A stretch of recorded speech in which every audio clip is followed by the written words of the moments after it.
嗨，大家！下一周就是我这学期在 NYU 工作的最后一周了。然后我想说，今天就带着大家跟着我一起工作一天，同时间也跟大家分享我过去这4个多月在美国这边跟这些大学生还有我的主管共事啊，一些相处下来的心得感想，同时间也回答大家一些相关的问题。那我最常收到的问题其实就是到底要怎么应征到校内的工作，或者是要怎么样才能被录取。大家不要觉得校内工作好像听起来很简单，我还记得有一个曾经我没有应征上的职缺，它是有100多封就是申请，但是他只取1个人，所以其实不管什么样的工作，在美国这边我觉得都还蛮竞争的。那我觉得能做的事情呢，就是当你一来到美国，或者是来美国之前，就一定要把你的履历跟作品集更新到最新的状况。然后一到这边之后呢，就更新到各大的 LinkedIn 啊、Handshake 啊，就是找工作的平台。同时间，我也觉得你一定要针对不同职缺去客制化你的履历，我觉得那才是有效的申请。最后就是跟大家分享，其实我觉得美国这边的应征流程虽然有时候会拉很长，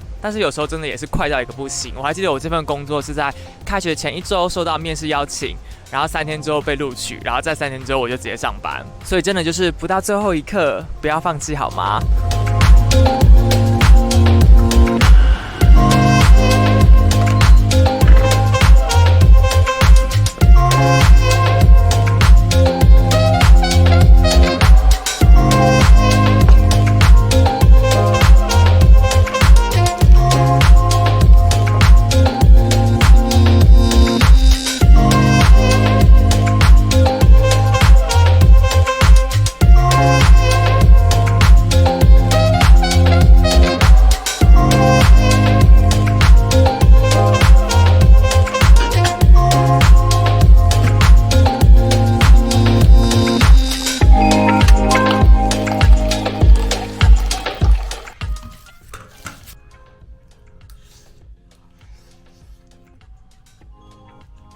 现在呢，我们就来聊聊我在这份工作过去几个月来一些比较大的收获吧。那我现在其实就是在 NYU Stern 的 Communication Team 工作嘛。那如果要一言以蔽之，就是我的工作以及我的专业有什么样的关联的话，我会说，其实我的工作呢，就是帮 NYU Stern Marketing这个学院以及它旗下的所有科系，所以像我跟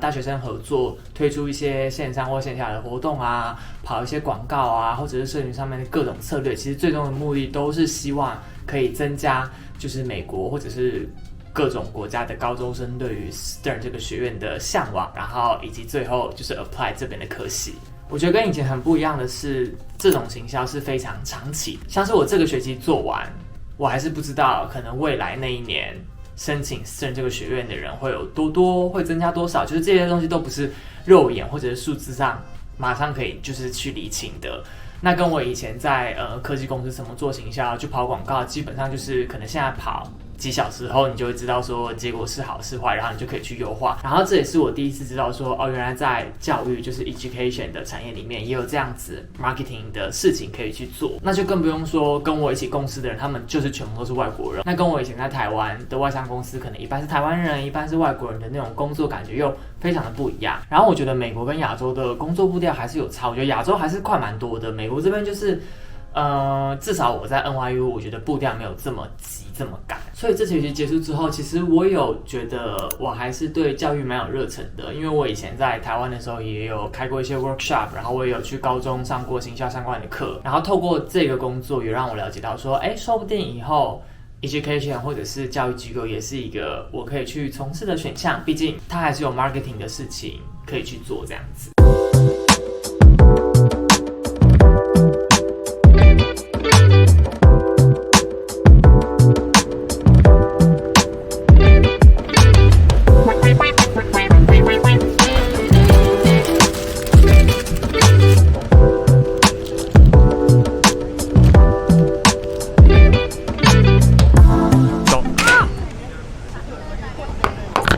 桌子很不稳呢。对了，我也想跟大家分享，就是我经过这几个月的就是洗礼之后，我的英文真的进步超级宇宙无敌多。如果有在 follow 我的就知道，我其实在来美国之前，我是在外商公司工作嘛，那我其实平常也都是用英文对谈，所以其实我刚来这边的时候，我个人认为我英文是还不错，但是这半年真的就是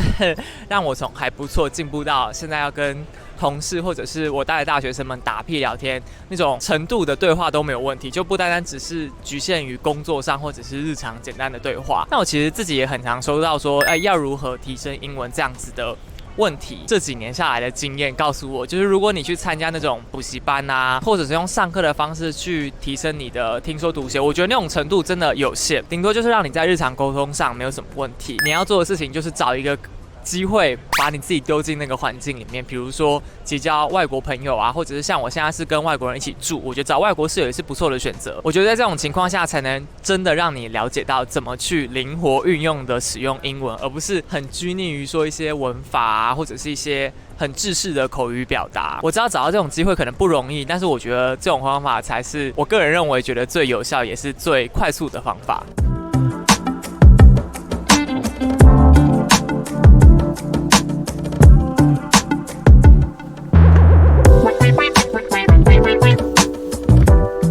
给大家看一下我可爱的名牌，想到我刚入职的那天才在这边写了我的名字，好感伤。好，大家现在时间是5点左右了，然后是我的下班时间。那今天影片最后呢，我想要来跟大家分享一件也是让我感触很深的事情，就是坦白说我真的很高兴今年有这个机会可以在这边工作。不单单只是因为这是一个在美国当地的工作机会，又或者是时薪蛮高的。我觉得最重要的是，老实说，在跟大学生们合作的途中，因为我主要的角色比较像是领导他们、指导他们，或者是给他们意见，然后实际在执行的其实是他们。看到别人因为自己有所成长，我觉得这是为什么我一直来都蛮喜欢分享或者是教学在社群上或者是现实生活中，因为我觉得那种感觉真的蛮好的。即便就是换了一个完全不同的环境，我觉得这份感动就是仍然还是在。其实这个校区呢，比较像是 NYU 的主校区，那跟我原本上学那个校区其实隔蛮远的。那我上学那个校区就是只有我一个学院，所以其实上学期的时候我并没有太多回到校园的感觉。但是这学期来到这边，因为到处都是不同学院，然后很多大学生，然后每天跟他们混在一块，仿佛自己好像回到了你知道22岁，非常的年轻。总而言之，我觉得来到这边算是2023目前为止我个人觉得最值得感谢的一件事情。那大家如果想要看到更多我在纽约的生活分享，记得追踪我的 IG， 然后订阅 YouTube， 因为双周3晚间6点都会有新影片。我们就下次影片见了，大家拜拜。1个半小时的巴士去费城 Philadelphia， 我要在那边待上3天。然后同时间呢，我也想要借这支影片跟大家分享说，